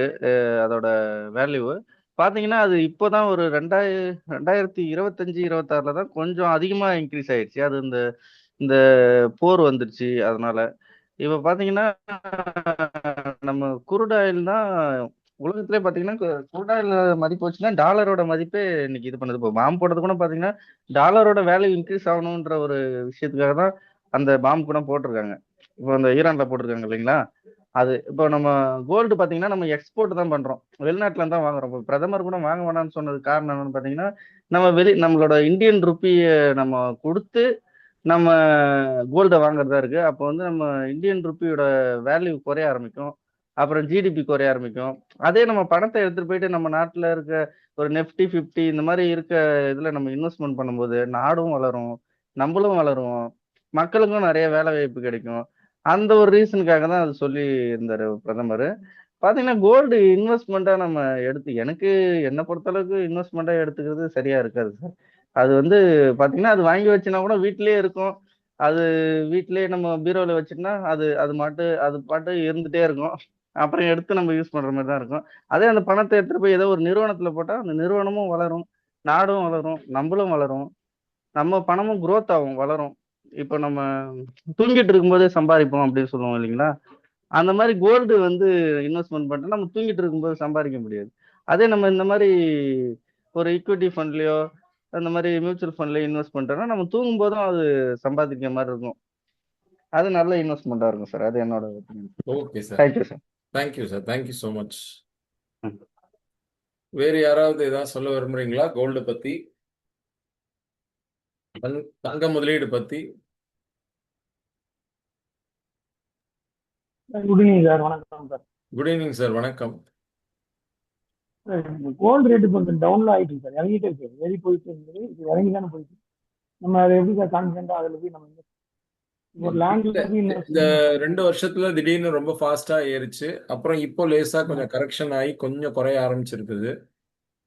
சார். கோல்டுங்கிறது எப்பவுமே ஃபிளக்சுவேட்டிங் இதுதான். டெய்லியே அதோட பிரைஸ் நம்ம பார்க்குறோம். இன்ஃபேக்ட் காலையில ஒரு பிரைஸ், மத்தியானம் ஒரு பிரைஸ், நைட் ஈவினிங் கூட சம்டைம்ஸ் மாறிடுது. அந்த மாதிரிலாம் கூட மாறுது. சில நாள் முழுக்க ஒரே ரேட்டு தான் இருக்கு. சில நாள் இன்னைக்கு, நாளைக்கு, நேத்து 2 நாளும் ஒரே ரேட்டா தான் இருக்குது. சம்டைம்ஸ் இந்த மாதிரியும் நடக்கும். ஸோ கோல்டு எல்லாமே வந்து புல்லியன் ட்ரேடிங் அப்படின்னு சொல்லுவாங்க. ஒரு ட்ராய் அவுன்ஸ் அப்படிம்பாங்க. இந்த ஒரு ட்ராய் அவுன்ஸோடைய விலை எத்தனை டாலர் அப்படின்னு உலகத்துல ஒரு இடத்துல நிர்ணயிப்பாங்க. அங்க நிர்ணயிக்கிற வேல்யூவை தான் மற்ற நாடுகள் அவங்கவுங்களுடைய கரன்சி கன்வர்ஷன் ரேட்டுக்கு ஏற்ற மாதிரி கன்வெர்ட் பண்ணி அந்தந்த நாடுகளில் ஒரு ரேட் ஃபிக்ஸ் பண்ணுவாங்க. அது புல்லியன் ட்ரேடர்ஸ் அசோசியேஷன் அவங்க ஃபிக்ஸ் பண்ணி இந்தியாவில் எல்லா இடத்துலையும் இந்த ரேட்டு தான். இன்னைக்கு இந்தியா முழுக்க கோல்டு ரேட்டு இதுதான். 24 கேரட் இந்த ரேட்டு, 22 கேரட் ஆர்னமெண்டல் கோல்டு இந்த ரேட்டு. அதே போல் மற்ற கேரட்டும் அதோட பியூரிட்டியை பொறுத்து அது ஒவ்வொருத்தரும் ஒரு ஒரு இது ஃபிக்ஸ் பண்ணிப்பாங்க. ஸோ அதனால் இனிஷியலாக வந்து அந்த ஏன்னா வெறும் கோல்டை வச்சு நம்மளால எந்த ஜுவல்லரியும் பண்ண முடியாது. ஸோ அதில் கொஞ்சம் செம்பு, காப்பர் கலக்கணும். அது கலந்தாதான் வந்து அதை வச்சு நம்ம வந்து விதவிதமான ஷேப்பில் நம்மளால ஜுவல்லரிலாம் பண்ண முடியும். ஸோ அதனால் 24 கேரட் பியூர் கோல்டை 22 கேரட் கோல்டாக மாற்றிடுவாங்க. ஸோ பர்சன்டேஜ் மாறும், கோல்டோட பர்சன்டேஜ் மாறும். அதனால தான் 916 பியூரிட்டி அப்படின்னு சொல்லுவாங்க. 91.6% கோல்டு, பேலன்ஸ் எல்லாம் வேற ஒரு மெட்டல் தான். ஸோ அதனால தான் அது வந்து அந்த கோல்டுலேயே அது வந்து பொறிச்சிருப்பாங்க. அந்த சிம்பிள் பிஐஎஸ்ங்கிற ஹால்மார்க் சிம்பிள் ஒன்று போட்டு பொறிச்சிருப்பாங்க. ப்ளஸ் 916ன்னு பொறிச்சிருப்பாங்க. அதுக்கப்புறம் அந்த கம்பெனி நேம், அது ஜிஆர்டியோ எல்கேஎஸ்ஓ எந்த பிராண்டோ அந்த பிராண்டோடைய கம்பெனி பிராண்ட் நேமையும் வந்து அதில் பொறிச்சிருப்பாங்க. ஸோ இதெல்லாம் நீங்கள் ஒரு லென்ஸ் வச்சு பார்த்தீங்கன்னா தெரியும். அதே போல் கோல்டு கேரட் மீட்டர்னு ஒரு மிஷின், ஒரு இன்ஸ்ட்ருமெண்ட் இருக்குது. ஸோ நீங்கள் அது கடையிலே இருக்கும். நீங்கள் அந்த கோல்டு எடுத்து அந்த கேரட் மீட்டரில் வச்சு எனக்கு வந்து எவ்வளோ பியூர் கோல்டுங்கிறத காட்டுங்க அப்படின்னு சொன்னீங்கன்னா அவங்க அதுக்குள்ளே வச்சு அந்த மெஷர்மெண்ட்டு காட்டுவாங்க உங்களுக்கு. ஸோ அது பர்சன்டேஜ் பார்த்தீங்கன்னா உங்களுக்கு தெரியும். அது 916 அப்படின்னு காட்டும். அப்போ அது 22 கேரட் கோல்டு அப்படிங்கிறத நீங்கள் தெரிஞ்சுக்கலாம். சில இடங்கள்ல 18 கேரட் கோல்டு விற்பாங்க. சில இடங்கள்ல இன்னும் கம்மி கேரட் கோல்டு எல்லாம் விற்பாங்க. இப்போ லேட்டஸ்ட்டாக பார்த்தீங்கன்னா நிறைய இடங்கள்ல இன்னும் கோல்டை வந்து இன்னும் வந்து அது கோல்டோட ரேஷியோ ப்ரொப்போர்ஷனை கம்மி பண்ணி 10 கேரட்டை விட கம்மியாலாம் கோல்டு கிடைக்குது இப்போல்லாம். ஸோ 22 கேரட் நார்மல் கோல்டு ஆர்னமெண்டலுக்கு யூஸ் பண்ணுறது, 24 கேரட் பியூர் கோல்டு. இப்போ 10 கேரட்டை விட கம்மியான கோல்டுலாம் கூட ஜுவல்லரி மாதிரிலாம் பண்ணி அந்த ரேட்டுக்கு ஏற்ற மாதிரி அதை வந்து ரேட்டை கன்வெர்ட் பண்ணி அதுக்கேற்ற மாதிரி கம்மி ரேட்டில் வித்துட்டு இருக்காங்க. ஸோ அந்த மாதிரி ஜுவல்லரிலாம் கூட இப்போ வந்திருக்கு. தங்கத்துக்கு டிமாண்ட் ஜாஸ்தி இருக்கு. தங்கம் நம்ம ஊர்ல நிறைய வாங்குறோம். குறிப்பா கல்யாணத்தின் போது அதை நிறைய யூஸ் பண்றாங்க. ஃபங்க்ஷன்ஸு, ஒவ்வொரு ஃபங்க்ஷனுக்கும் கோல்டை தான் கிஃப்டா கொடுப்பாங்க, கிஃப்டா வாங்குவாங்க. அண்ட் கம்பல்சரியா ஃபங்க்ஷன்னாலே கண்டிப்பா ஒரு கோல்டு வாங்கிடணும் அப்படிங்கிற ஒரு ப்ரெஷர் இருக்கு எல்லாருக்குமே. அண்ட் ஃபங்க்ஷன்ஸ்க்கு குறிப்பாக திருமணங்களுக்கு கோல்டை கொடுத்தே ஆகணுங்கிற மாதிரி ஒரு ஃபீலிங் இன்றைக்கும் இருக்குது. பட் பொதுவாக இன்னைக்கு இருக்கிற பெண்கள் அவங்க என்ன மாதிரி கோல்டு வாங்குறாங்க அப்படின்னு பார்த்தீங்கன்னா, கோல்டு பெருசாக அவங்க விரும்பல, கோல்டை இன்வெஸ்ட் பண்ணவும் பெருசாக அவங்க விரும்பல. இப்போ இருக்கிற லேட்டஸ்ட் ஜென்ரேஷனில், லாஸ்ட் 2 ஜென்ரேஷன்ஸ், இப்போ லேட்டஸ்ட்டாக கடந்த ஒரு 20-25 வருடங்கள்ல, அதாவது இன்னைக்கு ஒரு 20-25 வயசுல இருக்கிறவங்கள்ட்டெல்லாம் அவங்களெல்லாம் கல்யாணத்தும் போது நீங்கள் எவ்வளோ கோல்டு வாங்க போறீங்கன்னு கேட்டிங்கன்னா அவங்க கம்மியாக தான் சொல்லுவாங்க. அவங்க அப்பா அம்மாட்டேருந்து வேணா அவங்க எவ்வளோ வேணாலும் கோல்டு இருந்தாலும் கேட்டு வாங்கிப்பாங்க. பட் அவங்க தனிப்பட்ட முறையில் கோல்டு வாங்குறாங்களா அப்படின்னு பார்த்தீங்கன்னா ரொம்ப ரொம்ப மெலிசான fine jewellery, light weight jewellery அந்த மாதிரி தான் வாங்குறாங்க. ரொம்ப கம்மியாக தான் வாங்கிக்கிறாங்க. அவங்க கோல்டு வந்து பெருசாக இன்வெஸ்ட் பண்ணணும்னு அவங்க நினைக்கல, விரும்பல இப்போ இருக்கிற ஜென்ரேஷன். ஸோ வழியாக வந்த பழைய ஜுவல்லரி வந்து அதை வேணா அவங்க பேரண்ட்ஸ் கிட்ட இருந்து கேட்டு வாங்கிப்பாங்க. அதெல்லாம் வந்து அதில் அவங்களுக்கு ரைட்ஸ் இருக்கு அப்படின்னு அவங்க நினைப்பாங்க. அதனால அந்த மாதிரி இதை வேணா கேட்டு வாங்கிப்பாங்க. பட் ஆனால் அவங்களோட ஓன் இன்வெஸ்ட்மெண்ட்டு கோல்டில் கம்மியாக தான் பண்ணுறாங்க. ரொம்ப மெல்லிசான ஜுவல்லரி மட்டும்தான் வாங்குறாங்க.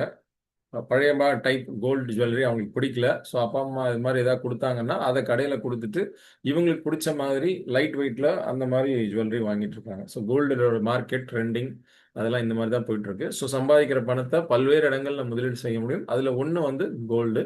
காலங்காலமாக முதல்ல ஆரம்பத்தில் கோல்டு தான் யூஸ் பண்ணாங்க. அதுக்கப்புறம் பொருள்களை வந்து எக்ஸ்சேஞ்ச் பண்ணாங்க, பார்ட்டர் சிஸ்டம். நான் இந்த பொருளை கொடுக்குறேன், என்கிட்ட இது நிறைய இருக்கு, அதனால நான் இந்த பொருளை தரேன். என்கிட்ட இல்லாத அந்த பொருளை நீங்க நிறைய வச்சிருக்கீங்க, ஸோ அந்த பொருள் நீங்க கொடுங்க அப்படின்னு ஒருத்தரும் பொருளை கொடுத்து எக்ஸ்சேஞ்ச் பண்ணிக்கிட்டாங்க. ஸோ இதை வந்து பாரதியார் அவருடைய பாடல்ல கூட எழுதியிருப்பாரு. நீங்களும் அந்த பாட்டெல்லாம் கேள்விப்பட்டிருப்பீங்க. நான் வெத்தலை தரேன், நீங்க அதை தாங்க இதை தாங்க அப்படின்ட்டுலாம் அந்த பாடல் வரிகள்லாம் வரும் அது உங்களுக்கு. ஸோ அதெல்லாம் வந்து நம்ம வந்து ஃபர்தராக டீட்டெயிலாக பார்ப்போம். ஸோ இது இந்த பார்ட்டர் சிஸ்டம், பொருளை கொடுத்து பொருளை வாங்குதல், அந்த சிஸ்டம் இருந்தது. அதுக்கப்புறமா தான் வந்து அரசர்கள் மகாராஜாக்கள் அவங்கெல்லாம் என்ன பண்ணாங்கன்னா பணம்ங்கிற ஒரு கான்செப்டை இன்ட்ரடியூஸ் பண்ணாங்க. அதை வந்து பணத்தை வந்து முதல்ல காயின்ஸாக தான் இது பண்ணாங்க.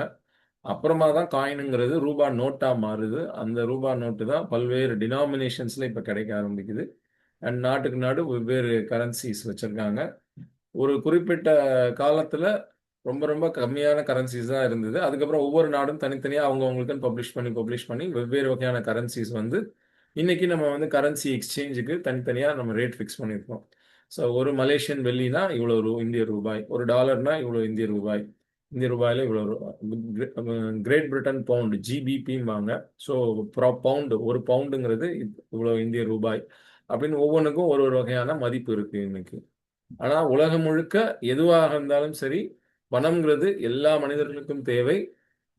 அரசனாக இருந்தாலும் சரி, ஆண்டியாக இருந்தாலும் சரி, எல்லாருக்கும் பணம்ங்கிறது தேவை. பணம் இருந்தால் தான் நம்மளால எதுவுமே செய்ய முடியும், எதுவுமே வாங்க முடியும். பொருளோ சேவையோ எது நமக்கு வேணும்னாலும் பணத்தை கொடுத்து தான் அதை நாம் பெற முடியும். ஸோ பணம்ங்கிறது அத்தியாவசிய தேவை. தாயின் கருவறையிலிருந்து கல்லறை வரை நம்ம அனைவருக்கும் இந்த வாழ்க்கை பயணத்தில் சில்லறை தேவை. ஸோ அது ரொம்ப இம்பார்ட்டண்ட்டு.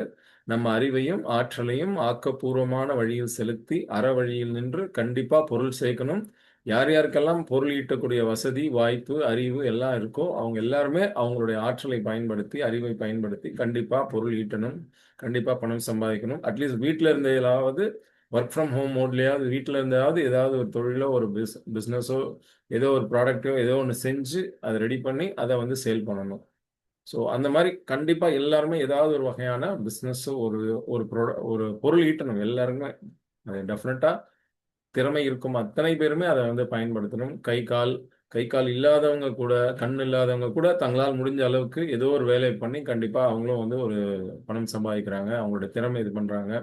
ஒரு சிலர்லாம் வந்து சிவில் சர்வீஸ் எக்ஸாம்லாம் கிளியர் பண்ணி ஃபிசிக்கலி சேலஞ்சாக இருந்தால் கூட, விஷுவலி இம்பேர்டாக இருந்தால் கூட, சேலஞ்சாக இருந்தால் கூட அவங்க வந்து ஒரு சிவில் சர்வீஸ் எக்ஸாம் பாஸ் பண்ணி ஒரு கலெக்டர் லெவலில் ஒரு ஆஃபீஸர் லெவலில் வர அளவுக்குலாம் அவங்க ஒவ்வொருத்தரும் அவங்களோட திறமைகளை பயன்படுத்துகிறாங்க. ஸோ அதன் மூலமாக ஒவ்வொருத்தருமே பொருள் ஈட்டுறாங்க. ஸோ அந்த வகையில் எனக்கு இது காரணம், அது காரணம், இது அதுன்னு காரணங்கள்லாம் சொல்லி பணம் ஈட்டாமல் இருக்கக்கூடாது. சாக்கு போக்கு சொல்லி பணம் ஈட்டும் அந்த செயல் ஈடுபடாமல் இருக்கக்கூடாது. கண்டிப்பாக வாய்ப்பும் வசதியும் அறிவும் ஆற்றலும் இருக்கும் அத்தனை பேருமே டெஃபினட்டா பொருள் ஈட்டணும். அண்ட் நல்லவர்கள் கையில் பணம் நிறைய இருக்கணும். இன்னைக்கு நாடு, உலகம், நம்ம சுத்தி இருக்கு நடக்கிறது எல்லாத்தையுமே நம்ம பார்க்கிறோம். கெட்டவர்கள் கையில் பணம் அதிகமாக போய் சேர்க்கிறது. அங்கங்க ஒரு சில இடங்கள்ல பாத்தீங்கன்னா கெட்டவர்கள் கையில பணம் அதிகமா போகுது. அதனால நாட்டுல நிறைய கெட்ட விஷயங்களும் நடக்குது. ஸோ அதனால என்ன பண்ணணும் அப்படின்னா நல்லவர்கள் ஆகிய ஒவ்வொருவரும் நீங்க நல்லவரா இல்லையா அப்படிங்கிற கேள்வி நீங்களே உங்களுக்கு கேட்டுக்கோங்க. உங்க மனசாட்சி நீங்களே கேட்டுக்கோங்க.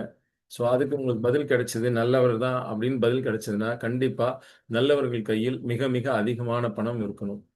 ஸோ உலகம் முழுக்க ஒரு 100 ரூபா மொத்தமா இருக்கு அப்படின்னா அந்த 100 ரூபால மிக மிக மிக அதிகமான தொகை, அதிகமான பர்சன்டேஜ் நல்லவர்கள் கையில் தான் இருக்கணும். நல்லவர்கள் கையில் பணம் இருக்கும்போது தான் உலக மக்கள் அனைவருக்கும் நன்மைகள் நிறைய ஏற்படும். அதுவே தப்பான நபர்கள், கெட்டவர்கள் கையில பணம் போச்சு அப்படின்னா அவங்க மூலமா கெட்டதுதான் நடக்கும். அவங்க மூலமா அழிவுகள் நடக்கும். அவங்க மூலமா போர்கள் நடக்கும். அவங்க மூலமா நிறைய தீமைகள் வந்து சேரும். ஸோ அதனால எவ்வளோ மேக்சிமம் முடியுமோ நல்லவர்களாகிய நாம் அனைவரும் கண்டிப்பா பொருள் நிறைய ஈட்டணும், நிறைய பணம் சம்பாதிக்கணும். இன்னைக்கு என்ன சம்பாதிச்சுட்டு இருக்கீங்களோ into 10 times, into 20 times, into 30 times நாம் அனைவரும் சம்பாதிக்கணும். நம்ம எல்லாருக்கும் அறிவு, ஆற்றல், திறமை எல்லாமே இருக்கு. ஆனா நம்ம கிட்ட சில பணம் சம்பந்தப்பட்ட சில மென்டல் பிளாக்ஸ் இருக்கு, சில மைண்ட் பிளாக்ஸ் நம்ம கிட்ட இருக்கு. அந்த மைண்ட் பிளாக்ஸை நம்ம கொஞ்சம் கொஞ்சமா ஐடென்டிஃபை பண்ணி அதை ரிமூவ் பண்ணணும். அதை ரிமூவ் பண்ணிட்டு நம்ம கிட்ட இருக்கக்கூடிய ப்ராடக்டையோ சர்வீஸையோ உபயோகப்படுத்தி அதை வந்து மற்றவர்களுக்கு தேவைப்படுபவர்களுக்கு சரியான நபரை ஐடென்டிஃபை பண்ணி சரியான சொல்யூஷன் அவங்களுக்கு கொடுத்து அவங்க வீட்டில் இருக்கிற அவங்கள லைஃப்ல இருக்கக்கூடிய அவங்க கம்பெனியில் இருக்கக்கூடிய அவங்க லைஃப்ல இருக்கக்கூடிய ஏதாவது ஒரு ப்ராப்ளத்துக்கு நாம சொல்யூஷனா ஒரு ப்ராடக்டையோ ஒரு சர்வீஸையோ கொண்டு போய் கொடுத்து அதன் மூலமா அவங்க பயன்பெற்று அவங்க கிட்ட இருந்து நாம பணம் சம்பாதிக்கணும். இதை நிறைய செய்யணும், வால்யூம் அதிகமாக்கணும், குவாலிட்டியும் இன்க்ரீஸ் பண்ணணும், குவான்டிட்டியும் இன்க்ரீஸ் பண்ணணும். ஸோ இன்னைக்கு நாம வந்து மாசம் 1 லட்சம் இல்லை மாசம் 2 லட்சம் சம்பாதிக்கிற ஒருத்தரை பார்த்து அவங்களுக்கு தேவையான இதெல்லாம் நம்ம செஞ்சு தரோம் அப்படின்னா அடுத்தது நாம மாசம் 5 லட்சம், மாசம் 10 லட்சம், மாசம் 25 லட்சம் சம்பாதிக்கிறவங்களையும் பார்க்கணும். அவங்களுக்கு தேவையான சொல்யூஷன்ஸையும் நம்ம கொடுக்கணும். So high net worth individuals, ultra high net worth individuals, HNIs, ultra HNI அப்படின்லாம் சொல்றாங்க. அது மாதிரி மல்டி குரோர்பதிஸ் இந்த மாதிரி இருக்கிறவங்களுக்கு நாம ப்ராடக்டோ சொல்யூஷனோ நாம கொடுத்தோம் அப்படின்னா, ப்ராடக்டோ சர்வீஸோ சொல்யூஷனா நாம கொடுத்தோம்னா அவங்க எல்லாருக்குமே பெயின் பாயிண்ட்ஸ் இருக்கு, அவங்க எல்லாருக்குமே வாழ்க்கையில ப்ராப்ளம்ஸ் இருக்கு, அவங்க எல்லாருக்குமே தேவைகள் இருக்கு. அந்த தேவைகளை யாரோ பூர்த்தி பண்ணி யாரோ பணம் அதிகமாக சம்பாதிச்சுட்டு போறாங்க. அதுவே ஒருவேளை நாம அந்த மாதிரி ஒரு ஹை வேல்யூ செக்மெண்ட்ல நாம நுழைஞ்சோம் அப்படின்னா, நம்மளால ஒரு என்ட்ரி எடுக்க முடிஞ்சது அப்படின்னா, நம்மளால அதே ப்ராடக்ட் அதே சர்வீஸை அவங்களுக்கு அவங்களுடைய தேவைகள் கரெக்டாக அவங்களுக்கு ஐடென்டிஃபை பண்ணி காட்டி அவங்களுடைய இந்த தேவைக்கு இந்த ப்ராடக்ட்டோ இந்த சர்வீஸோ அவங்களுக்கு யூஸ்ஃபுல்லாக இருக்கும்னு நம்ம கரெக்டாக பொசிஷன் பண்ணி கரெக்டாக பிச் பண்ணி அவங்கள ரீச் பண்ணி நம்ம கொடுத்தோம் அப்படின்னா அங்கே நமக்கு கண்டிப்பாக ஒரு சேல் நடக்கும். ஸோ அதனால் என்ன ஆகும், அங்கே வால்யூம் ஜாஸ்தி ஆகும், அங்கே வந்து அமௌண்ட் ஆஃப் மணி டிரான்ஸ்ஃபர்டு ரொம்ப ஜாஸ்தி ஆகும். ஸோ அதனால் ஒரே டிரான்சாக்ஷன்லேயே மிக அதிகமாக பணம் சம்பாதிக்க முடியும். அதற்கான வாய்ப்பு இருக்கு. நாம அது போன்ற நபர்களை, வாய்ப்பாளர்களை நாம கண்டுபிடிக்கணும். அவங்களுக்கு என்ன பெயின் பாயிண்ட்ஸ் இருக்கு அப்படிங்கறத நம்ம கண்டுபிடிச்சு அதற்கான சொல்யூஷனை நம்ம கொடுக்கணும்.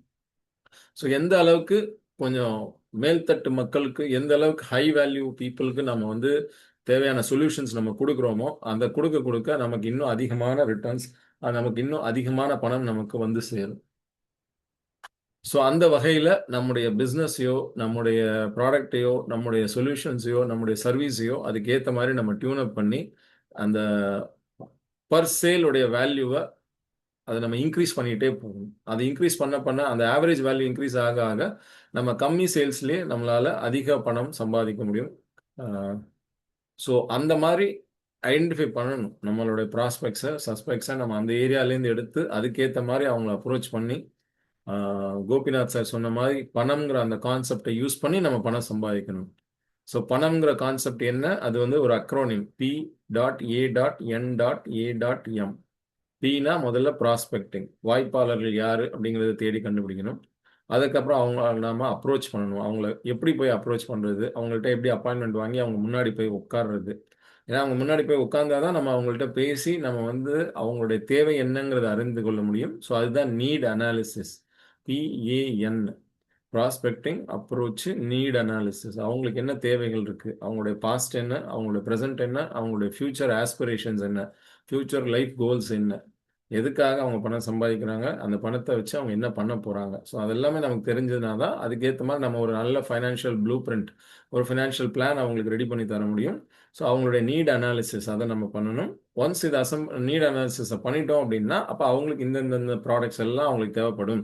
1 2 3 4 5 6ன்னு எல்லாத்தையும் நம்ம லிஸ்ட் அவுட் பண்ணி எல்லாத்தையும் ரெடி பண்ணி பேக்கேஜாக அசம்பிளிங் த ப்ராடக்ட்ஸ். ஸோ அந்த அசம்பிளிங் ஏ பண்ணோம்னா PANA ஆச்சு. இது எல்லாத்தையும் நம்ம பண்ணி முடிச்சுட்டு அந்த அசம்பிளிங் த ப்ராடக்ட்ஸ் எல்லாத்தையும் அசம்பிள் பண்ணி அவர்கிட்ட கொடுத்து அது ஒவ்வொன்றையும் கரெக்டாக எக்ஸ்பிளைன் பண்ணி இது இந்த ப்ராடக்ட் இந்த இதுக்கு தேவைப்படும், இந்த விஷயத்துக்காக இது உங்களுக்கு யூஸ் ஆகும், இது இந்த பர்பஸ்க்காக யூஸ் ஆகும். ஸோ உங்களுடைய ஃபியூச்சர் ஆஸ்பிரேஷன்ஸ், ஃபியூச்சர் கோல்ஸ் இது எல்லாத்துக்குமே இது கவர் பண்ணும். அதே போல் உங்களுடைய இன்றைய தேவைகள், உங்களுடைய இன்றைய அன்றாட தேவைகள், உங்களுடைய அந்த செக்யூரிட்டி கொடுக்க வேண்டியது, financial security and financial protection கொடுக்க வேண்டிய அந்த தேவைகளுக்காக இதெல்லாம் பண்ணும்போது இது உங்களுக்கு இதெல்லாம் உங்களுக்கு சர்வ் ஆகும். ஸோ ஆட்டோமேட்டிக்காக உங்களுடைய இந்த எல்லா தேவைகளும் இதெல்லாம் பூர்த்தி ஆகிறதுனால இந்த அசம்பிள் த ப்ராடக்ட் இந்த மாதிரி பண்டிலாக உங்களுக்கு நான் ப்ராடக்ட்ஸ் கொடுக்கும்போது இது உங்களுக்கு யூஸ்ஃபுல்லாக இருக்கும்னு அவங்களுக்கு நம்ம எடுத்து சொல்லி மோட்டிவேட் பண்ணி அவங்கள இம்மீடியட்டாக வாங்க வைக்கணும். ரொம்ப டிலே பண்ணாமல் இம்மீடியட்டாக அவங்க வாங்கினாங்கன்னா அவங்களுக்கு உடனே ப்ரொடெக்ஷன் கிடைச்சிடும். அவங்களுடைய தேவைகள் ஒவ்வொன்றா இம்மீடியட்டாக அந்தந்த மாதத்துலேருந்தே பூர்த்தி ஆக ஆரம்பிச்சிடும். அவங்களுடைய ஃபியூச்சர் தேவைக்காக சீக்கிரமாக அவங்க ஆரம்பிச்சிட்டாங்க அப்படின்னா they can make more money, they can save more money. ஒரு 25 வயசில் ஒருத்தர் வேலைக்கு போகிறாரு அப்படின்னா 25 to 35 வாழ்க்கை நல்லா ஜாலியாக நான் அனுபவித்து நல்லா பணம் சம்பாதிச்சு நல்லா ஜாலியாக அனுபவித்து நல்லா செலவு பண்ணி இஎம்ஐலாம் எடுத்து எல்லாம் பண்ணி முடிச்சுட்டு அப்புறமா 35 வயசுக்கு அப்புறமா நான் சேமிக்க ஆரம்பிக்கிறேன் அப்படின்னு ஒரு 10 வருஷம் லேட் ஆக்கிட்டு 10 வருஷத்தை வீணாக்கிட்டு அதுக்கப்புறம் வந்து அவங்க சேமிக்க ஆரம்பிச்சாங்கன்னா அவங்க அதிகமாக பணம் சேமிக்க வேண்டியிருக்கும். அவங்களுக்கு ப்ரெஷர் ஜாஸ்தி ஆகிடும். அதெல்லாம் நம்ம வந்து ஒரு கிராஃப் போட்டு அழகாக பிக்சர்லாம் போட்டு அழகாக நாளைக்கு நம்ம வந்து ஸ்க்ரீன்ஸ், ஃபோட்டோஸ், இமேஜஸ்லாம் நம்ம பார்க்க போகிறோம்.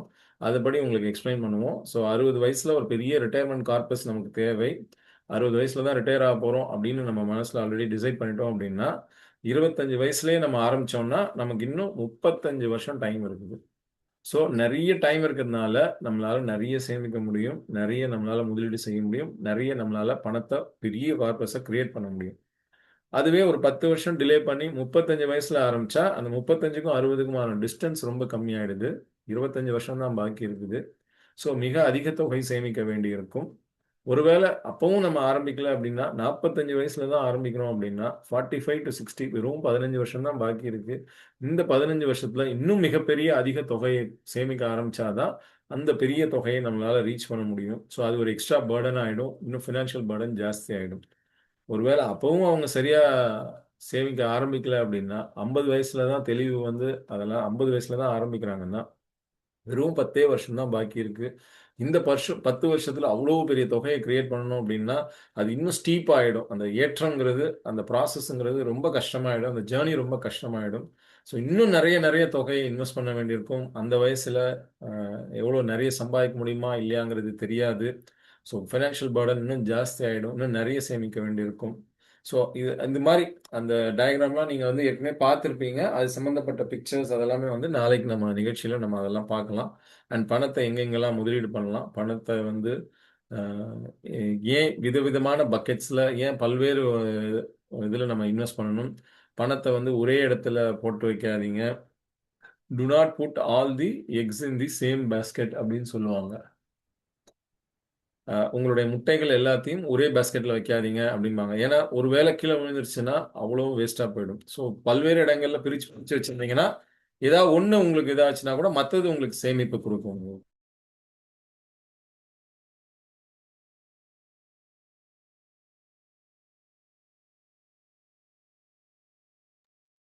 Sir okay sir. சார் கேட்குறீங்களா? சார் கேட்குதா சார்?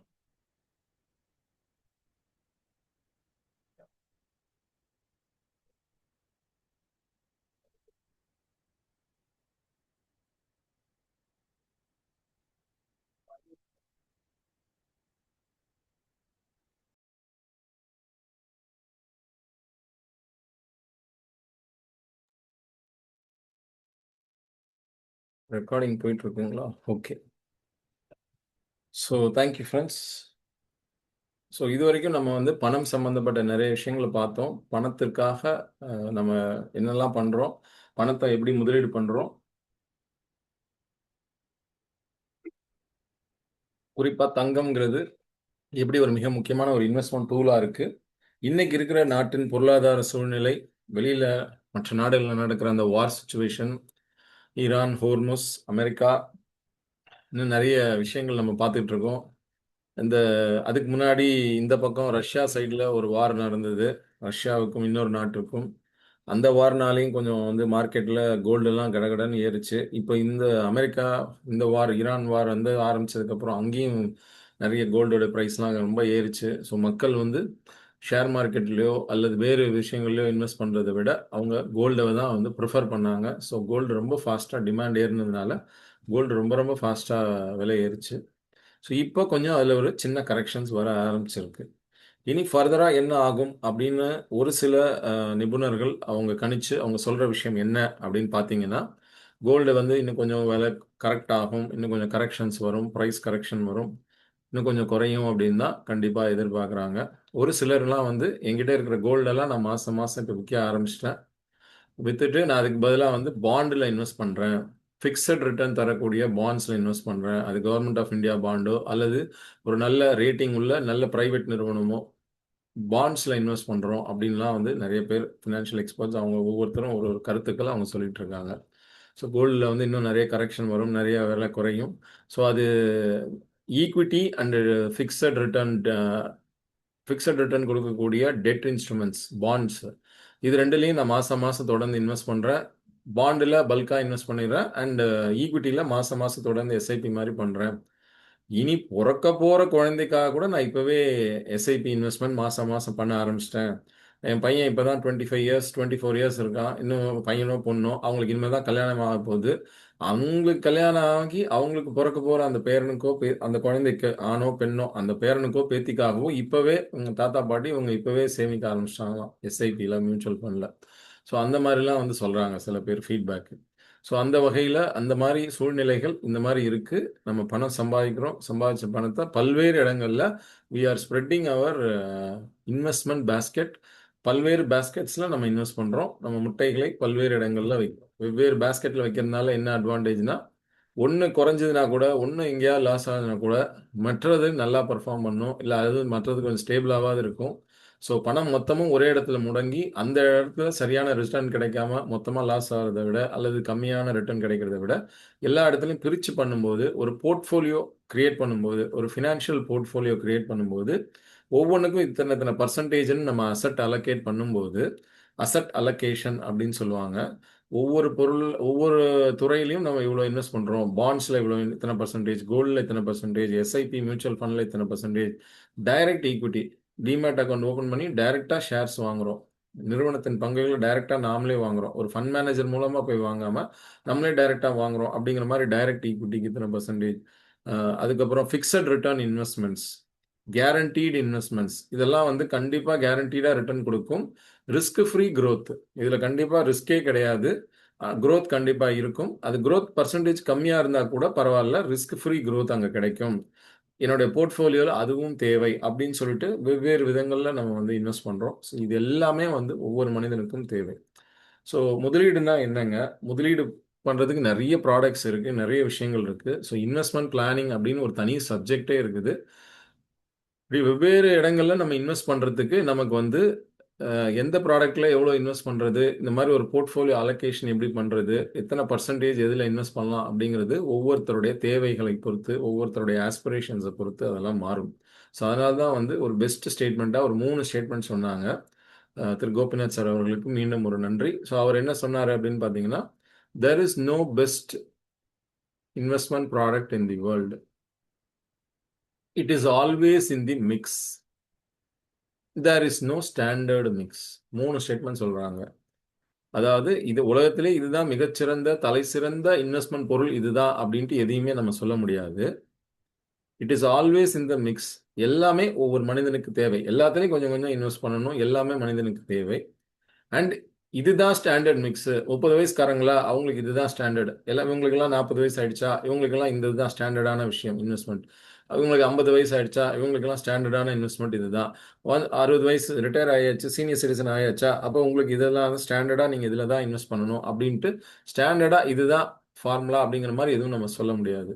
ஸோ ஒவ்வொருத்தருக்கும் ஒவ்வொரு வகையான தேவைகள் இருக்கும், ஒவ்வொருத்தருக்கும் ஒவ்வொரு வகையான நீட்ஸ் இருக்கும், ஒவ்வொருத்தருக்கும் ஒவ்வொரு வகையான ரெஸ்பான்சிபிலிட்டிஸ் இருக்கும். டியூட்டிஸ் அண்ட் ரெஸ்பான்சிபிலிட்டிஸ், பொறுப்பும் கடமைகளும் ஒவ்வொருத்தருக்கும் ஒரு ஒரு மாதிரி இருக்கும். ஸோ அதை பொறுத்து ஒவ்வொருத்தருக்கும் அதில் வந்து சேஞ்சஸ் இருக்கும், டிஃப்ரென்ஸ் இருக்கும், தேவைகள் முதலீடுகள் பண்ண வேண்டியதில் டிஃப்ரென்சஸ் இருக்கும். ஸோ அதனால் there is no best investment product in the world, it is always in the mix, there is no standard mix அப்படின்னு நம்ம சொல்லலாம். ஸோ இன்னைக்கு பணம் பற்றி சில விஷயங்கள் நம்ம பார்த்தோம். நாளைக்கு இந்த பணம் சம்பந்தப்பட்ட மென்டல் பிளாக்ஸ் மனிதனுக்கு ஏன் ஏற்படுகிறது, எந்த வயசுலேருந்து ஏற்படுது, என்னென்ன மாதிரி காரணங்களால இந்த மென்டல் பிளாக்ஸ் ஏற்படுது, இந்த மென்டல் பிளாக்ஸை நம்ம எப்படி ரிமூவ் பண்ணுறது, இதை ரிமூவ் பண்ணுறதுக்கு நம்ம சப்கான்ஷியஸ் மைண்ட் ப்ரோக்ராமிங் எப்படி பண்ணுறது, நம்ம ஆழ்மனதுக்கு எப்படி சில நல்ல விஷயங்களை நம்ம அதுக்கு எப்படி ஃபீட் பண்ணுறது, பணம் சம்மந்தப்பட்ட விஷயத்துக்காக.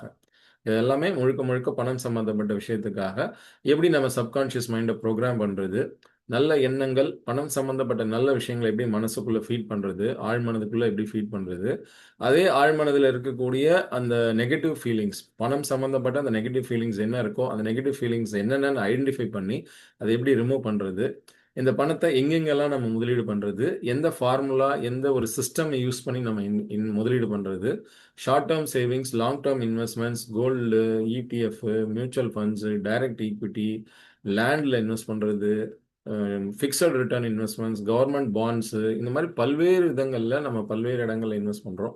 ஸோ இதெல்லாம் எப்படி எதெல்லாம் எப்படி எவ்வளோ ரிட்டர்ன் கொடுக்கும், கடந்த 50-60 வருடங்களில் அல்லது 80 வருடங்களில் இதெல்லாம் எவ்வளோ ரிட்டர்ன்ஸ் கொடுத்துருக்கு, இதெல்லாம் பற்றி இன்னும் நிறைய விஷயங்கள் நம்ம நாளை நிகழ்ச்சியில் நம்ம பார்க்க இருக்கிறோம். பணம் சம்மந்தப்பட்ட நீங்கள் என்ன பண்ணுங்கள், உங்கள் நோட் புக்கில் இந்த 3 நாள் ஒர்க் ஷாப் ரிலேட்டடாக, ஒர்க் ஷாப்புன்னு சொன்னோம், நீங்கள் நோட் எடுத்து அவ்வளோவா எழுதியிருக்க மாட்டீங்க. ஒரு சில கேள்விகள்லாம் உங்களுக்கு வரும். நீங்கள் எல்லாருமே என்ன பண்ணுங்கன்னா, இந்த சேட்டில் நீங்கள் உங்களுடைய நேம் நம்பர் அனுப்புங்க. அப்படி இல்லைன்னா வாட்ஸ்அப், எனக்கு தனிப்பட்ட முறையில் வாட்ஸ்அப் அனுப்புங்க. நீங்கள் சேட்டில் கூட மெசேஜ் போட வேண்டாம். என்னுடைய நம்பர் உங்களுக்கு அந்த ஸ்க்ரீனில் டிஸ்பிளே ஆகிருக்கும்.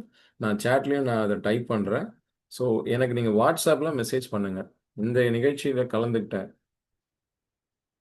பணம் சம்மந்தப்பட்ட என்னுடைய தாட்ஸு, ஐடியாஸு அப்படிங்கிறது நீங்கள் என்ன பண்ணுங்கள், நீங்கள் ஜஸ்ட் ஒரு ஹாய் போடுங்க. ஐ அட்டெண்டட் டுடேஸ் செஷன் அப்படின்னு மாதிரி நீங்கள் ஒரு மெசேஜ் போடுங்க. தமிழ்லையோ இங்கிலீஷ்லையோ வாய்ஸ் மெசேஜோ டெக்ஸ்ட்டோ ஏதோ ஒன்று நீங்கள் மெசேஜ் அனுப்புங்க. அந்த மெசேஜை பார்த்துட்டு உங்களுக்கு சில இன்ஃபர்மேஷன், சில கொஸ்டின்ஸு, சில சார்ட்ஸு, சில பிக்சர்ஸு, சில வீடியோ லிங்க்கு இதெல்லாமே நாங்கள் அனுப்பிச்சி வைப்போம். வீடியோக்கான லிங்க் தான் அனுப்புவோம். ஸோ நீங்கள் பொறுமையாக நிதானமாக அதெல்லாமே பாருங்கள். அதுக்குண்டான கேள்விகள் சம்மந்தப்பட்ட ஆன்சர்ஸை உங்கள் நோட் புக்கில் நீங்கள் எழுதுங்க. அது இன்னைக்கு நைட்லேருந்தே உங்களுக்கு அதெல்லாம் வரும். ப்ளஸ் நாளைக்கு காலையிலையும் சில விஷயங்கள் வரும். நாளைக்கு மதியானமும் சில விஷயங்கள் உங்களுக்கு வந்து சேரும். அது எல்லாமே ரிசீவ் பண்ணி அதுக்கேற்ற மாதிரி உங்கள் நோட் புக்கில் அதுக்கு உண்டான ஆன்சர்ஸ் எல்லாம் எழுதுங்க. ஸோ அதே போல் அந்த ஏற்கனவே சொன்ன மாதிரி அந்த இன்கம் எக்ஸ்பென்சஸ், ஒவ்வொரு மாதமும் எவ்வளோ வருமானம் வந்தது, எதுக்காகலாம் அது செலவாச்சு, 1ஆம் தேதி இதுக்காக செலவு பண்ணேன், அடுத்தது இதுக்காக செலவு பண்ணேன், அடுத்து இதுக்காக இவ்வளோ செலவு பண்ணேன், அடுத்து இதுக்காக இவ்வளோ செலவு பண்ணேன், எல்லாத்தையும் பண்ணிடுங்க. ஒரு நாள் முழுக்க ஒரு 8 விதமான செலவுகள் பண்ணீங்கன்னா 8யுமே எழுதிடுங்க. அப்புறம் 2ன்னு போட்டு 2ஆம் தேதிக்கு போட்டு 2ஆம் தேதிக்கு என்னென்னலாம் செலவு பண்ணீங்க, இல்லை சேமிச்சிங்க, இல்லை முதலீடு பண்ணீங்க, அதெல்லாம் எழுதிடுங்க. ஸோ அந்த மாதிரி 1லேருந்து ஆரம்பித்து 31 வரைக்கும் இந்த டேட்டா எவ்ரி மந்த் கரெக்டாக மெயின்டைன் ஆகணும். நம்ம கையால் நம்ம எழுதணும். அது ரொம்ப முக்கியம். ஸோ சார், இந்த மெசேஜ் வந்து நீங்கள் வாட்ஸ்அப்பில் இந்த நம்பருக்கு எனக்கு மெசேஜாக அனுப்புங்க சார். அப்போ தான் உங்கள் பேர், நம்பர் எனக்கு தெரியும்.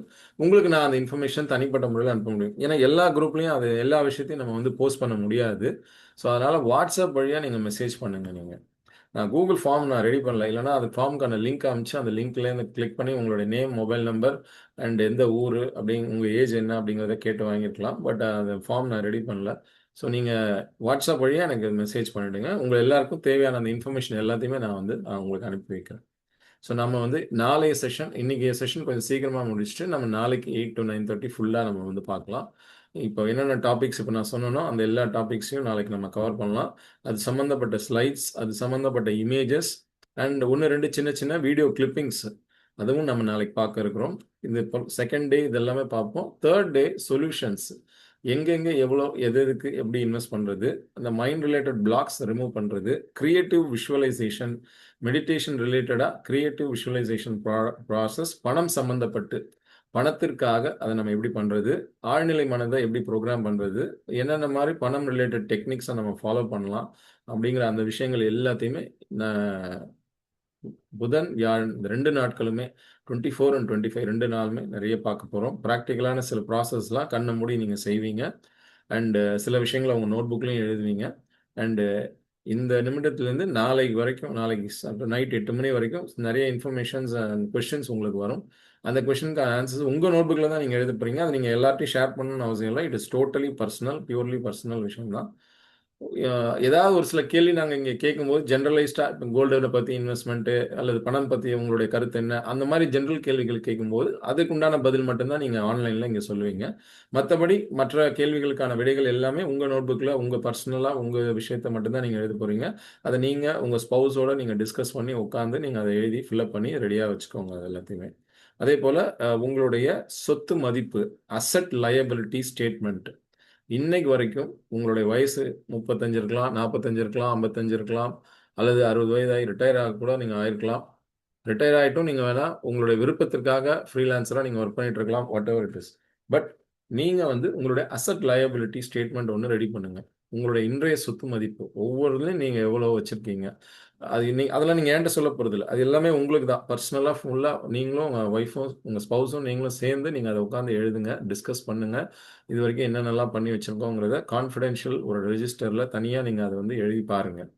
எவ்வளோ அசட்ஸ் கோல்டில், லேண்டில், மியூச்சுவல் ஃபண்ட்ஸில், டெபாசிட்ஸில், பேங்க் டெபாசிட்ஸில், இன்சூரன்ஸில், term, health, personal accident, critical illness, இதை தவிர சேவிங்ஸ் ரிலேட்டடாக, என்டோமெண்ட் ரிலேட்டடாக ஏதாவது நீங்கள் பண்ணியிருக்கீங்க, என்டோமெண்ட் பிளான்ஸ் பண்ணியிருக்கீங்கன்னா அதிலெல்லாம் எவ்வளோ பண்ணியிருக்கீங்க, அதோடைய இன்றைய மதிப்பு, அதோடைய இன்னைக்கு வேல்யூ எவ்வளோ இருக்குது அப்படிங்கிறது எல்லாமே வந்து நீங்கள் நோட் பண்ணி உங்களுடைய அசட் லயபிலிட்டி ஸ்டேட்மெண்ட், ஒரு பக்கம் அசட்ஸ் எல்லாமே இருக்கும், இன்னொரு பக்கம் நீங்கள் வாங்கியிருக்கிற கடன்களில் இன்னைக்கு அவுட்ஸ்டாண்டிங் கடன் வேல்யூ எவ்வளோ இருக்குது, அதுக்கு நீங்கள் வட்டி எவ்வளோ தரணும் அப்படிங்கிறதுலாம். அது சப்போஸ் இப்போ இருக்கிற பிளான் படியே நீங்கள் தொடர்ந்து இஎம்ஐ கட்டிகிட்டு இருந்தீங்கன்னா அடுத்து வரக்கூடிய சில மாதங்கள்லையோ சில வருஷங்கள்லையோ நீங்கள் மொத்தமாக எவ்வளோ வட்டி கொடுப்பீங்க, எவ்வளோ அசல் திருப்பி தரணும் அப்படிங்கிறது எல்லாத்தையுமே அது தனியாக நோட் பண்ணி வச்சுக்கோங்க.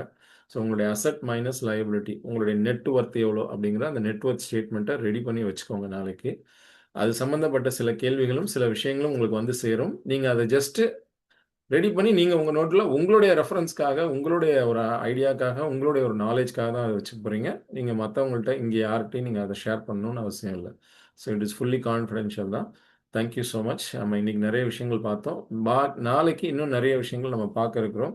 ஸோ அதுக்குண்டான தயாரிப்புகள், முன் தயாரிப்புகள் எல்லாமே ரெடி பண்ணி வச்சுக்கோங்க. உங்களுக்கு இன்ஃபர்மேஷன் வர வர அந்த இன்ஃபர்மேஷனுக்கு தேவையான விஷயத்தை நீங்கள் ரெடி பண்ணி அது சம்மந்தப்பட்ட விஷயங்களை உங்கள் நோட்லேயும் நோட் புக்கில் நோட் பண்ணி வச்சுக்கோங்க. ஸோ இன்னைக்கு கொஞ்சம் சீக்கிரமாக நம்ம முடிச்சுட்டு நாளைக்கு நம்ம அதை கண்டினியூ பண்ணலாங்க.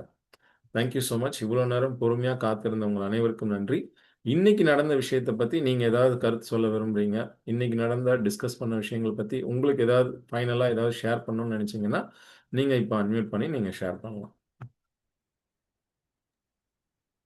நம்ம கோல்டு பத்தி பேசிட்டு இருந்தோம், அதுக்கு பிறகு நீங்க ஸ்டார்ட் பண்ணீங்க. சொல்லுங்க சார். ஆக்சுவலா அந்த லேண்ட் இன்வெஸ்ட்மெண்ட் தான் எல்லாத்தோட ஹையா இருக்கிற மாதிரி ஒரு ஃபீலிங். அது நாளைக்கு முடிஞ்சாலும் நாளைக்கு மறுநாளும் எதை பற்றி சார்? லேண்ட்ல எல்லாம் இடம் வாங்கி போட்டு லேண்டு அது எங்கேயோ போகுது. Land investment. Yes sir. அதை ஓகே, பத்தி performance சொல்லுங்க சார். கண்டிப்பாக sir. Real estate and land investment பற்றியும் டெஃபினட்டாக நம்ம அதையும் டிஸ்கஸ் பண்ணுவோம் சார். இன்ஃபேக்ட் அந்த ஃபீல்டு ரிலேட்டடாக முடிஞ்சால் நாளன்னைக்கு ஒருத்தரை வந்து அந்த ஃபீல்டு ரிலேட்டடாக பேசுகிறதுக்கும் நம்ம டெஃபினட்டாக கெஸ்ட்டாக கூப்பிடுறோம் சார். ஒரு 10 minutes அவங்க பேசுகிறதுக்கு கெஸ்ட்டாக கூப்பிடுவோம் நம்ம. Thank you sir. Okay sir. Thank you so much. வாழ்க வையகம், வாழ்க வையகம், வாழ்க வளமுடன். நன்றி நண்பர்களே. மீண்டும் நாளை நிகழ்வில் சந்திப்போம். Thank you so much.